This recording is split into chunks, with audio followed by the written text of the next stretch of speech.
étymologiquement, vous voyez l'Assomption, le mot en soi, vient du latin qui dit assumere. Assumere qui veut dire élever. La Vierge Marie ne s'est pas élevée, c'est Dieu qui l'a élevée. C'est Dieu qui l'a élevée dans la gloire.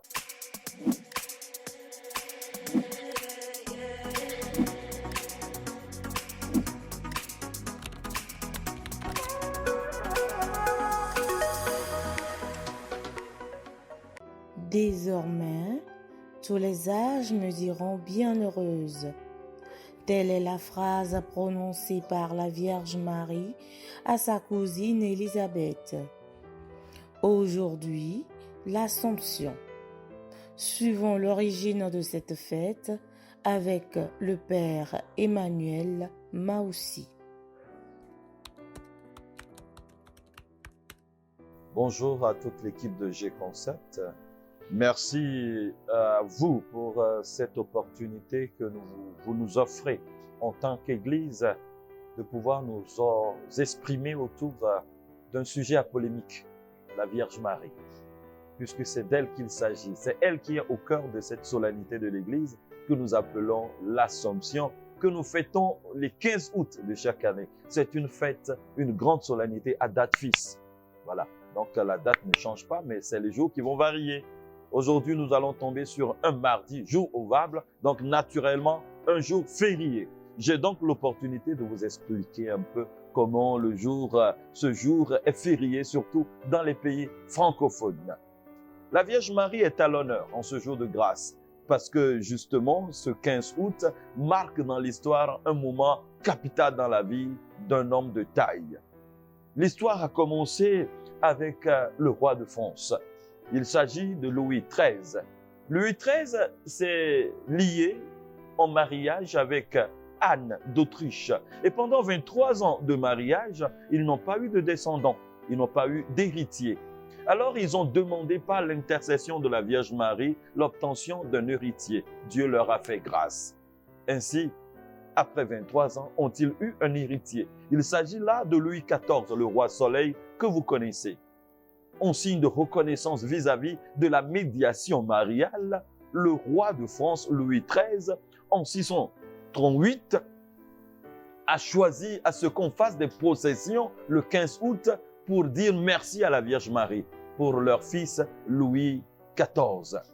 Et cela a laissé des traces. Et jusqu'à encore aujourd'hui, nous avons le 15 août comme un jour férié, puisque les pays francophones colonisés par la France ont gardé la tradition de la France. Eh bien, nous avons gardé le 15 août comme un jour férié, jour de la Vierge Marie. Mais ce n'est pas cela qui a marqué la célébration universelle de la fête de l'Assomption dans l'Église catholique. Vous voyez, déjà chez les Orientaux, c'est une fête qui a fait son histoire. Déjà dans les premières communautés chrétiennes, on sentait une tendance mariale, une tendance à la dévotion mariale. Pour beaucoup, l'étroitesse de la relation entre Jésus et sa mère n'était pas anodine. Il fallait quand même accorder une certaine importance à la mission de la Vierge Marie dans l'économie du salut, dans la rédemption que le Christ nous a apportée. Alors, comme l'humain comprend certaines choses qui sont de l'ordre de la nature, eh bien, ils ont essayé de se lever dans la dimension spirituelle en comprenant que ce qui liait la Vierge Marie dans la chair à son fils Jésus-Christ devait avoir des répercussions sur le lien spirituel existant entre les deux. Voilà. Vous savez que, eh bien, entre l'âme et le corps, il y a toujours un lien. Et donc, les gens ont cru rapidement que ce qui liait la Vierge Marie à son fils Jésus-Christ n'était pas seulement lié au corps, à la chair, avait une dimension également spirituelle. Et donc, les gens avaient commencé à développer une certaine dévotion mariale, croyant naturellement que, eh bien, la préparation que Dieu a opérée dans la Vierge Marie pour contenir le divin Fils dans sa pureté infinie impliquait, eh bien, la tendance à une certaine incorruptibilité. Puisque Jésus incarne l'incorruptibilité, l'immortalité, la Vierge Marie avait une semence d'immortalité en elle. Et les gens pensaient déjà que la Vierge Marie, eh bien, ne pouvait pas rester prisonnière de la mort. Elle devait être la première à bénéficier des promesses du Christ. Et cette promesse, eh bien, c'est la résurrection. Là où le Christ est, eh bien, le Christ a octroyé cette grâce particulière, ce privilège à sa mère d'y être aussi une anticipation de notre gloire future. Jésus nous a promis que là où il est, nous y serons aussi. Dans la maison de mon Père, il y a plusieurs demeures. Et donc, la Vierge Marie, puisqu'elle est la première à porter le Logos, le Verbe, la Vierge Marie est encore la première à bénéficier des promesses du Logos, la vie éternelle, la résurrection. Donc, mort et ressuscité, l'Assomption veut dire, eh bien, la Vierge Marie est montée au ciel, corps et âme. C'est-à-dire, après sa vie, après sa mort, Dieu l'a ressuscité d'entre les morts et il l'a élevé dans la gloire du Père. Cela vient nous rassurer. Mais vous savez, il a fallu encore du temps pour que l'Église elle-même, par son souverain pontife, le pape Pie XII, en 1950, accepte cela comme un dogme, une vérité de foi. Donc c'est à partir du XXe siècle que le pape Pie XII a promulgué cela comme une vérité de foi. Donc à partir de cette date-là, la fête de l'Assomption est devenue une fête de l'Église catholique. Donc c'est une réalité que nous partageons avec nos frères orthodoxes. Les orthodoxes appellent cette réalité la dormition, pour mettre l'accent sur le fait que la Vierge Marie, à la fin de sa vie, a fait l'expérience de la mort, comme tout mortel. Mais la grâce de Dieu qui sommeillait en elle, a assumé corps et âme la nature totale de la Vierge Marie pour l'élever dans la gloire du Père qui ne finit pas. Voyez-vous? Et donc, il faut le dire clairement que c'est ce que nous avons aujourd'hui en partage. La Vierge Marie a fait l'expérience de la mort. La Vierge Marie est élevée dans la gloire, ressuscitée d'entre les morts. Elle monte pour jouir de ce qui ne finira jamais. Voilà pourquoi, aujourd'hui encore plus que jamais, nous sommes dans la joie de pouvoir continuer cette célébration, l'Assomption, la Vierge Marie. Et puis, il faut le dire parce que là, étymologiquement, vous voyez l'Assomption, le mot en soi, vient du latin qui dit assumere. Assumere qui veut dire élever. La Vierge Marie ne s'est pas élevée, c'est Dieu qui l'a élevée. C'est Dieu qui l'a élevée dans la gloire. Donc, c'est une grâce qui vient de Dieu. C'est Jésus qui nous ressuscite dans les morts. Lui qui est le premier ressuscité d'entre les morts. Donc, c'est Jésus qui a ressuscité la Vierge Marie d'entre les morts, qui l'a élevée dans la gloire. Donc, la Vierge Marie a été assumée. Donc, son élévation a été assumée par Dieu. C'est ce que nous entendons par cette étymologie. Assumere, donc élevé, enlevé, pour entrer dans la gloire de Dieu. Anticiper sur ce qui nous attend tous dans la vie après notre mort terrestre ici-bas. La particularité de la fête de l'Assomption, ce n'est pas que la Vierge Marie ne soit pas morte. Elle est bel et bien morte. Nous venons de le dire. Les orthodoxes, en utilisant l'expression dormition, mettent l'accent là-dessus. Elle est bel et bien morte. Mais ressuscitée, nous sommes dans une autre dimension. C'est vrai que nous voyons surtout l'exemple très très prononcé du prophète Élie, enlevé par un char de feu. Voilà. Donc nos frères évangéliques ont raison de pouvoir s'attarder sur ce que dit la Bible pour parler de cet exemple du prophète enlevé et que dans la Bible, il n'y a pas une expression explicite qui parle de l'Assomption de la Vierge Marie. Cependant, la vie est une école. Et pour nous, catholiques, nous avons hérité de deux réalités. Il s'agit de la tradition, il s'agit du livre également. C'est-à-dire le livre en soi, la Bible, est tiré d'une tradition. Et nous croyons que tout n'est pas inscrit dans la Bible. Jésus même l'a dit clairement que, si on voulait écrire tout ce qui était, on voulait dire tout ce qu'il avait fait, la Bible ne pourrait le contenir. Donc, quelque part, nous croyons que la tradition continue. Il y a une vie du peuple avant que le livre ne naisse, et le livre et la vie du peuple a continué après le livre. Le livre accompagne la vie du peuple, mais la vie du peuple inaugure d'autres réalités encore qui viennent enrichir. C'est ce qu'on appelle l'expérience au quotidien. Voyez-vous, vous avez un document, maintenant on peut ajourner le document, on peut continuer à essayer de recycler les choses, de faire des ajouts jour après jour, parce que les situations évoluent, on essaie d'adapter les choses. La religion, c'est l'expérience avec Dieu. Le livre sacré est un support, mais la religion, c'est l'expérience avec Dieu. Et c'est une expérience au quotidien. Cette expérience-là, on ne peut pas la figer dans un livre qui a été écrit à un moment donné. L'expérience avec Dieu, c'est dans la continuité. Et donc, pour enrichir les générations futures, on doit leur faire part non seulement du livre dont nous avons hérité, le livre sacré de la religion, mais également de l'expérience de ceux-là qui nous ont devancés dans cette relation avec Dieu, dans cette intimité avec Dieu. Donc nous, catholiques, nous ne vivons pas seulement du livre, mais nous vivons également de l'expérience de ceux qui nous ont devancés dans la foi. Nous avons par exemple la patristique, la patrologie, c'est la vie des pères de l'Église, ceux-là qui nous ont devancés et leurs écrits. Aujourd'hui, nous ne parlons pas en l'air, nous parlons des gens comme Saint Athanase, Saint Inérée, Saint Ignace d'Antioche. Ils sont nombreux, c'est une panoplie de ceux-là qui nous ont laissé, ce qui a été la vie des premières communautés chrétiennes. Leur expérience avec le Christ, l'expérience spirituelle, ils nous ont laissé un trésor inestimable qui nous permet de comprendre ce que dit la Bible. Parce que justement, avec la Bible, il faut avoir la clé des lectures.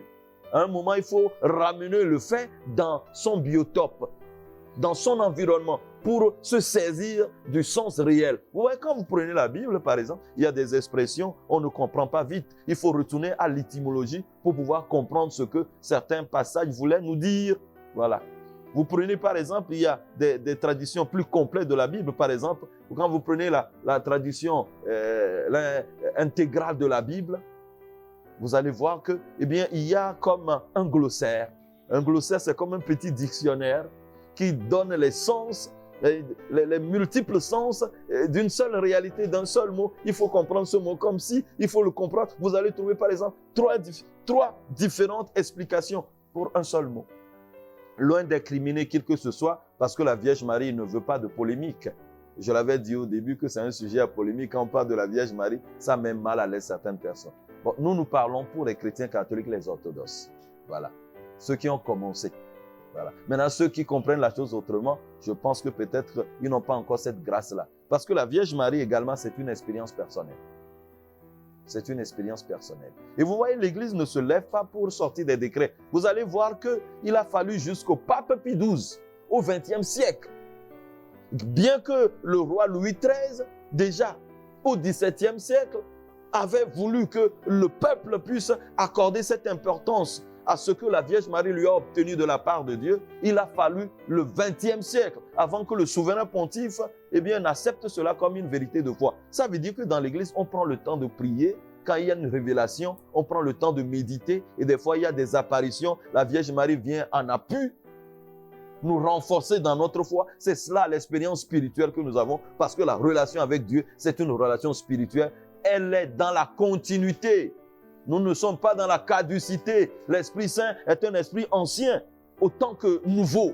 Nous vivons dans le dynamisme de la continuité en gardant les sources de notre histoire, de notre antériorité. Voilà. Nous sommes riches de notre antériorité et nous sommes riches de notre, pouvoir de continuer dans le temps sans être estompés par les aléas du quotidien. Voilà pourquoi nous, catholiques et orthodoxes, nous comptons sur la médiation de la Vierge Marie, car nous croyons que ce que Dieu lui a donné dans la chair, c'est en vue de nous communiquer la grâce spirituelle qu'elle a reçue comme comédiatrice, comme celle qui rentre totalement dans le projet du salut, l'incarnation, la mission du Christ, sa résurrection et l'ascension nous dit, ressuscité d'entre les morts, le Christ n'est plus prisonnier de la mort, il est dans la gloire et là où il est, il a déjà enlevé sa mère, l'a élevé dans cette même gloire pour que nous aussi qui croyons en Christ, nous comprenions que notre sœur qui partage notre condition à 100%, nous devons dans la gloire et nous y serons aussi. Et comme elle a toujours fait de sa vie, elle va intercéder pour nous, pour que là où notre médiateur, notre maître, notre Seigneur est, nous y soyons aussi un jour.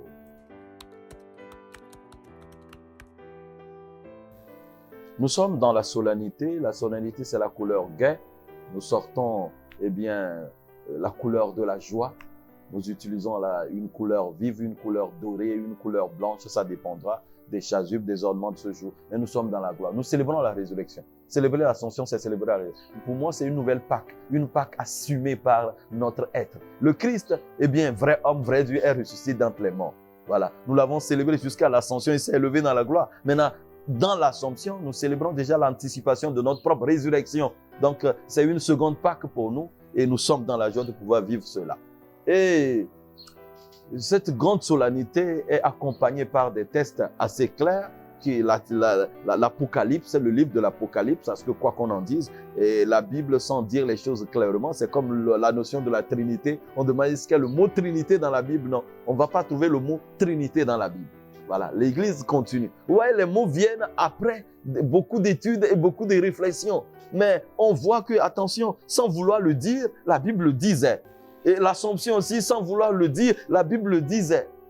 Donc, quand on sait lire vraiment les textes, on comprend que, eh bien, cela ne peut conduire qu'à cette réalité-là. Ce n'est que la résultante de tout ce qu'on lit dans la Bible. Alors, ce que la Bible nous fait voir, entrevoir au sujet de la Vierge Marie peut nous donner cette occasion-là, cette audace-là de penser que la Vierge Marie est élevée dans la gloire. C'est pourquoi les textes de ce jour, de ce mardi, eh bien, parlent de la réalité de l'Apocalypse, cette dimension apocalyptique où on verra la Vierge Marie dans sa gloire. Et l'Évangile va nous parler, eh bien, de la visite de la Vierge Marie à sa cousine Élisabeth. Voilà, sa personnalité, la beauté, la simplicité de la personne, celle qui est toujours au service. Elle a été au service de Dieu et au service de l'humanité. Et c'est celle que nous célébrons. Parce que justement, lorsque nous parlons de la Vierge Marie, nous ne parlons pas du fait qu'elle ait simplement porté le Fils, mais surtout parce qu'elle a été disciple, elle a été apôtre par excellence. Elle a accompagné le Fils Jésus de sa bonté, de sa patience. Elle a été au corps de la mission, jusqu'au sous le bois de la croix. Elle était là. Elle a souffert plus que quiconque, parce que c'était la chair de sa chair. Celle-là a ce privilège-là, naturellement, de jouir. Si quelqu'un veut lui arracher ce privilège, libre à lui. Mais je crois que personne n'est autant placé pour jouir de la gloire de Dieu. Les gens attribuent certains pouvoirs à certains hommes qui qualifient d'être des thaumaturges. On leur voue carrément un culte. Je ne sais pas, entre parenthèses, si vous avez au moins suivi sur les médias les funérailles du célèbre fameux pasteur nigérien T.B. Joshua, à qui on attribuait des pouvoirs. Il fallait voir. Jusqu'à présent, les gens croient qu'il continue. Mais pour un être humain, et la Vierge Marie, voilà. Il faut qu'on se dise la vérité. On voit tellement de choses dans l'être humain, on continue, on voit une vénération à un être humain. Mais ici, il s'agit de la mère de Dieu. Vous voyez, on parle d'elle. C'est d'elle seulement que Dieu a parlé clairement. La fille de Sion, dans les Saintes Écritures, c'est envers elle que l'ange Gabriel, quand même, a été envoyé et a dit bienheureuse. Tu es bénie de génération en génération, on te dira bienheureuse. C'est ça la vérité, la promesse de Dieu. Il s'agit de cette femme-là. Il s'agit de celle qui a été à côté du Christ durant toute son existence, jusque sur le bois de la croix, qui a souffert parce que c'est son fils qui peut souffrir autant pour Jésus, sinon elle. Et aux noces de Cana, nous avons vu comment elle peut encore anticiper sur la mission même du Christ. Elle peut agir sur la mission du Christ. Jésus a dit, femme, mon heure n'est pas encore arrivée. Et pourtant, Jésus a réalisé ce miracle. Qui peut avoir autant d'intimité avec Jésus, sinon Marie? Alors, je crois que des fois, nous nous trompons d'ennemis et de débats. La Vierge Marie, elle est ce qu'elle est. C'est Dieu qui lui a fait cette grâce-là. Et c'est pour nous communiquer cette grâce qu'elle a reçue. La Vierge Marie, elle est simple, elle est humble. Elle ne veut pas de polémique entre les êtres humains. Je souhaite vivement que cette grâce soit donnée à chacun de pouvoir faire l'expérience de la Vierge Marie. Au-delà de tout, il faut que chacun arrive à faire l'expérience de la Vierge Marie pour pouvoir en parler avec conviction. Mais je crois que suffisamment les tests nous font croire que la Vierge Marie est une femme d'exception. Nous n'allons pas dans les excès jusqu'à l'adorer comme une déesse. La Vierge Marie n'est pas une déesse, mais nous croyons que si Élie a été élevé dans la gloire, si le sort d'Élie, parce qu'il a été simplement un prophète, Dieu l'a élevé dans la gloire, mais qu'est-ce que Dieu va faire pour celle-là qui est la mère de son fils? Celle-là qui a donné la chair à Jésus. Si Dieu a réservé ce sort à Élie, alors vous imaginez le sort que Dieu peut réserver. Est-ce que Élie peut dépasser Marie? En termes de mission, c'est impossible. Quiconque est chrétien doit se laisser toucher par cette parole et voir les choses objectivement. Regardez le rôle de chacun, la place de chacun dans la mission assumée en vue de notre salut. Élie et Marie, ce n'est pas la même chose. Alors si Dieu a réservé ce sort à Élie, pourquoi pas Marie? Si nous disons que Élie a été levé dans un char de feu, ça ne veut pas dire que nous l'idolâtrons pour autant. Nous n'idolâtrons pas la Vierge Marie aussi. Nous croyons qu'elle a reçu une grâce particulière et nous accompagne, elle, intercède pour nous. Et le roi Louis XIV a fait cette expérience qu'il voudrait partager avec l'humanité. Je crois que l'histoire a retenu cela et je viens partager cette histoire avec vous pour les francophones sachent pourquoi ce jour est un jour férié et comprennent l'histoire de Louis XIII. Beaucoup connaissent l'histoire de Louis XIV, mais ils ne savent pas que c'est un enfant miraculé. Aujourd'hui, vous savez qu'entre Louis XIII et Anne d'Autriche, il n'y avait pas d'enfant. Il a fallu 23 ans que la Vierge Marie intercède. Il y a d'autres fêtes encore, d'autres jours fériés liés à l'intervention de la Vierge Marie dans notre histoire parce que les gens ont demandé des grâces à travers elle. Ça, c'est une expérience personnelle. La foi, c'est une expérience personnelle avec Dieu. Alors, quand toi, tu n'as pas encore fait l'expérience, pourquoi veux-tu attaquer ceux qui font leur expérience? Toi, tu n'as pas encore fait cette expérience. Tu n'as pas encore essayé. Je crois que tous ceux qui croient qu'on peut demander une faveur à travers quelqu'un, tous ceux qui croient que Dieu peut nous parler à travers un être humain, tout homme qui se croit, comme on dit puissamment, apôtre, prophète, et qui croit qu'il est visité par Dieu, habité par l'Esprit de Dieu pour passer un message, vous pensez que la Vierge Marie ne peut pas faire pour autant? Moi, en tant que prêtre, les gens viennent demander, mon Père, prie pour moi, je suis un mortel, un pécheur, même en gras.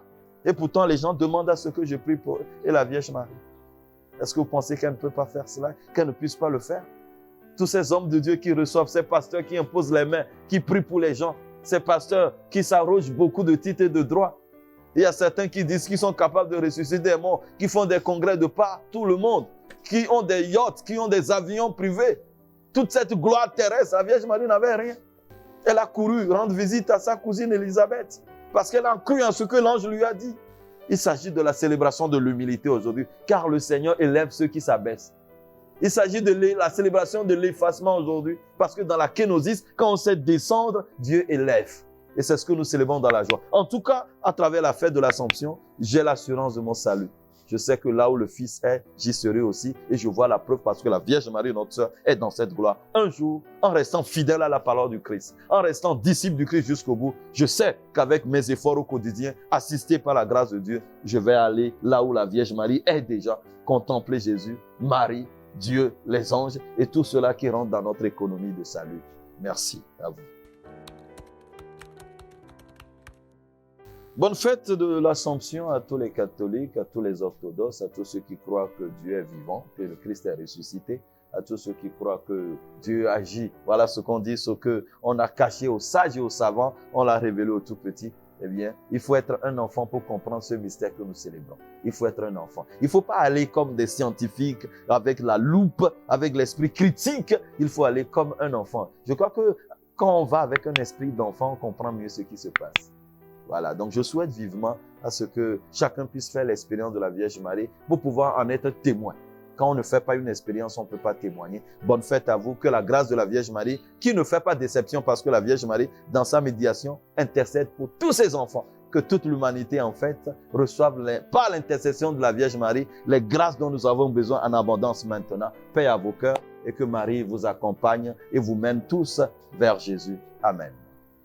Soyons fiers et heureux d'avoir pu faire cette expérience avec la Vierge Marie par la foi. Bonne fête de l'Assomption à tous.